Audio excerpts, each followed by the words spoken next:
Okay, 8K World had a good video on Switzerland, and I wanted to talk to you about the tax programs in Switzerland. There's a couple of them here. Not everybody's going to qualify for both of them, but I also want to do a comparison of this and also Ireland. Both of them have real good passports. Just to tell you, Ireland has 193 countries visa-free or visa-free on arrival that you can travel to. Switzerland has 190 countries, so you're looking at three-country difference. The passports both of them are just exquisite passports, but there are some things that you need to understand and know before you actually pack your bags up and go to either one of these places. Now, a couple of things too that you need to know. In Ireland, most of the people, they're going to speak English. In Switzerland, there's only about 40% of the population speaks real good English. Now, you're going to have a higher percentage that speak some English, but I'm talking about that speak good English, okay? So this can actually slow you down in getting a lot of things done.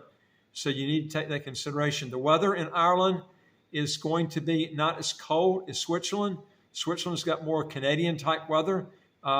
It has more sunny days, but than Ireland. Ireland, you're going to have more rain, and you're not going to have as many sunny days. But there are places in Ireland.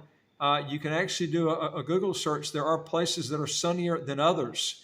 So you can pick your location in Ireland and find, sunnier places that you can pick other than, the more rainier areas. But let me go over a couple of things with you. Now, over the last couple of centuries, Switzerland has been a favorite destination for high net worth immigrants. Switzerland offers security, a world-renowned health and education system, financial services, and it's a haven of tranquility just a stone's throw away from the major European capital. Now, one thing, too, I want to tell you about Switzerland, too. It's a very neutral country. They don't get a lot of wars. That's one thing that's really neat that I like about them.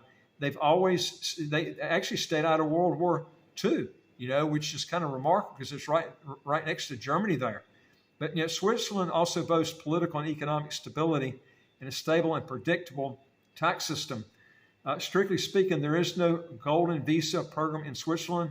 As a result, finding the right gateway to Switzerland can be challenging. However, with enough research, the right advice, and expert support, high net worth individuals can find the right solution, whether they are retired or working. Now, it is a beautiful place, as you can see here. Now, from a tax point of view, the same person may be taxed very lightly or heavily, depending on whether or not they've been properly planned on their tax structure in advance. Now, choosing Switzerland is just the beginning. Then you have to decide where in Switzerland you want to live. The variety of possibilities is immense for such a small country, depending on your desire. Now, Switzerland has 26 cantons. They're like states. They're each offering different taxation frameworks, diverse lifestyles, and a unique topography. Now, choosing which canton is right for you is paramount in getting the most out of your experience. And what you're going to find out is the more populated cantons, you're going to pay a lot more in taxes. That's what you're going to find out. The ones that are more less sparsely populated, they're on the outside parts or areas that people don't go to as much. The cantons are cheaper as far as the taxes that you end up having to pay. Now, from a tax point of view, the same person may be taxed very lightly, like I said, or heavily, depending on whether or not they're properly going to plan their tax structure in advance. Now, let me give you, there are different immigration routes. There are various ways of obtaining the right of residence in Switzerland. Let me talk to you about the route for citizens of an EU country. All right, now this is the simplest route. EU citizens have the right to settle in Switzerland, provided they have sufficient financial means to support themselves. The threshold is low, and you don't endanger public order. Now, citizens of EU countries, they come to Switzerland either as employees to work, as self-employed persons like artists, sportsmen, and women, freelancers as directors of Swiss or foreign companies, or without a professional activity as retirees or to manage their own assets. A lot of people just go there and retire. This is a big thing too there. There is a route for foreign pensioners with close links to Switzerland. Many foreigners have forged strong ties with Switzerland during their lives and wish to spend their retirement here. Now, there is a residence route for this category of people to qualify as an applicant. You must be at least, you got to be over 55 years old. You got to have a strong personal links with Switzerland. You got to pledge not to engage in any gainful activity in Switzerland during the stay, and have sufficient financial means, and do not threaten the Swiss public order. There is also a route for foreigners of major public interest. The Swiss immigration authorities have the discretion to grant a residence permit to a foreigner whose presence represents a major public interest for Switzerland. The public interest may be scientific if the foreigner is an eminent scientist, cultural if the foreigner is a well-known artist, or fiscal if the foreigner becomes a major taxpayer. To give you an example on this is the usual conditions apply, like the foreign national must have the means to provide for his or her own financial needs and must not endanger Swiss public interest or order. Now, there is a route for highly qualified employees and investors. Now, Swiss employees can hire employees who are citizens of non-EU countries and obtain a residence permit for them. These employees must be highly qualified managers, specialists, experienced academics. Employers must also demonstrate that hiring this person is in Switzerland's economic interest, and that they have been unable to find a suitable candidate in the Swiss or EU labor market.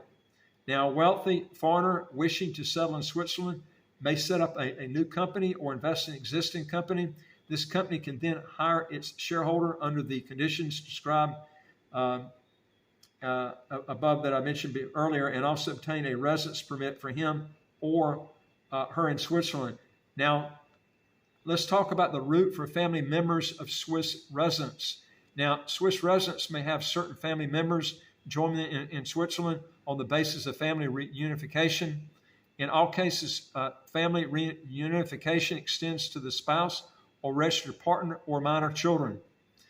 Now, Swiss and EU citizens may also bring their children up to the age of 21, even if they are not dependent.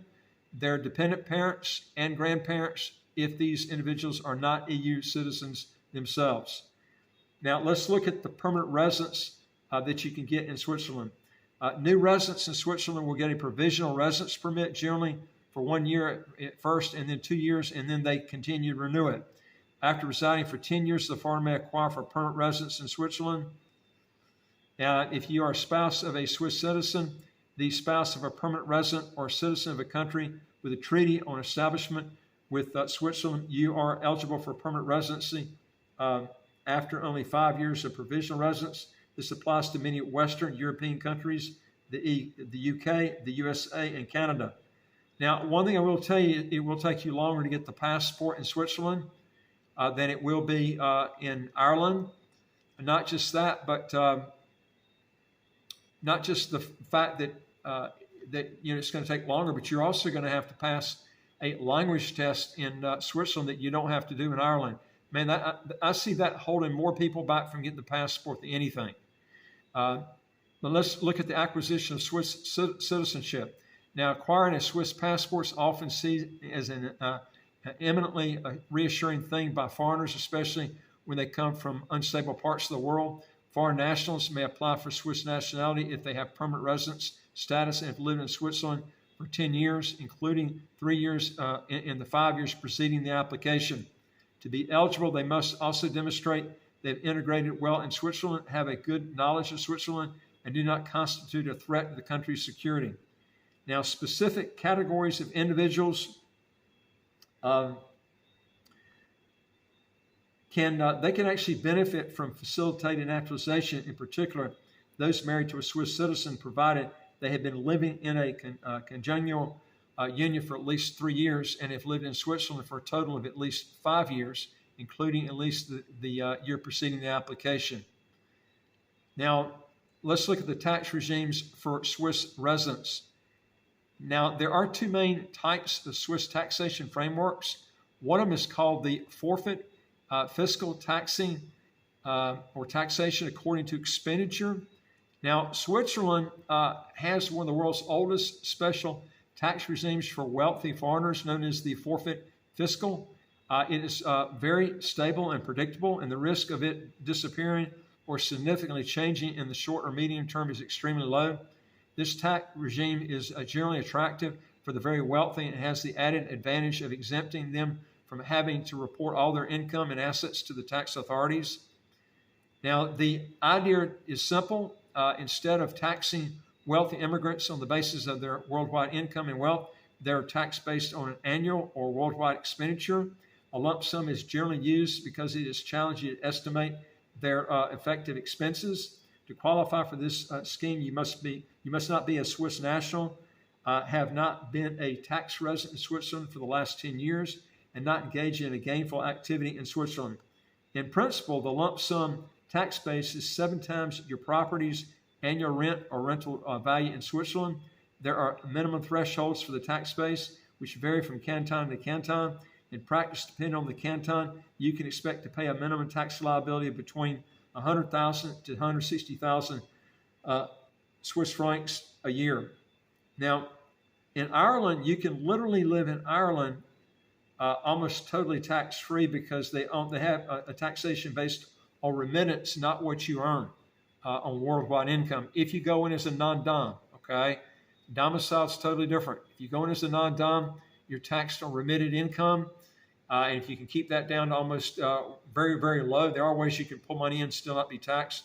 And there's ways you can, if you pull it in before you set up your residency, they don't count that as remittance income. There are all kinds of loopholes you can do getting money in there and not paying taxes in Ireland. Okay. Now, people applying for a residence permit for a major fiscal public interest in Switzerland should expect to pay a higher minimum amounts, typically between 250,000 and 300,000 Swiss francs, or even up to 400,000, depending on the canton. Now, the annual tax bill may be higher than the minimum, depending on the home's value or annual lifestyle expenses.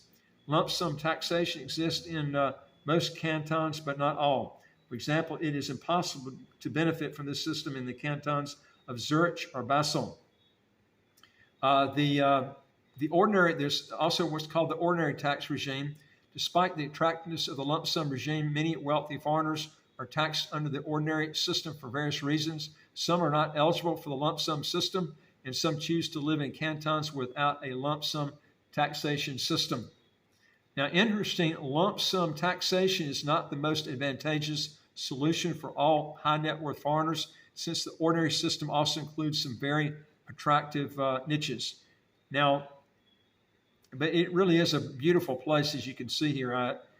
They keep it so clean. That's one thing that's nice that you don't see in a lot of places. Now, Swiss tax residents subject to the ordinary regime are taxed annually on their worldwide income and wealth, except for certain assets abroad, such as real estate. The cantons and municipalities are free to set up their own rates. As a result, there are true domestic tax havens within Switzerland or some cantons. Now, capital gains realized on private assets are not taxable, which makes Switzerland attractive for foreigners wishing to sell their company or other valuable assets. The biggest problem is if you've got a lot of dividend income that's outside the country, whether you remit it or not, unless you go with a lump sum taxation and pay that high lump sum, you're taxed on that money. Now, you can mitigate it somewhat because Switzerland has a real good tax exchange agreements, and so does Ireland with a lot of countries. In fact, you can actually pay about half in taxes that you would even in a pure tax haven. But now the Swiss pension system allows you to make essential savings on income taxes, typically when you run your own business. Now, as far as property acquisition, Swiss law severely restricts the ability of foreigners to acquire property in Switzerland. Non-resident foreigners can only buy commercial property, rent it out, or for their own use or holiday accommodation. People may only purchase holiday homes in restricted tourist areas and may not exceed a specific size of 200 square meters of living space, possibly up to 250 square meters and 1,500 square meters of land. That's pretty small. In addition to that rule, the government allocates a quota of holiday homes annually to each canton. Now, Swiss residents, on the other hand, have greater access to Swiss property. Non-European citizens with provisional residency can buy a primary residence on a plot of land of up to 3,000 square meters. Overruns can be tolerated. Now, non-EU citizens with permanent residency and all EU citizens with residency provisional or permanent have unlimited access to Swiss property. Now, folks, if you want to learn more on this, go to our website, www.citizenshipquickly.com, and just ask for some help. And folks, do help us if you would, and that is, we don't monetize our channel, so it would really help us a bunch if you would hit that subscribe button and give us a thumbs up if you like the video.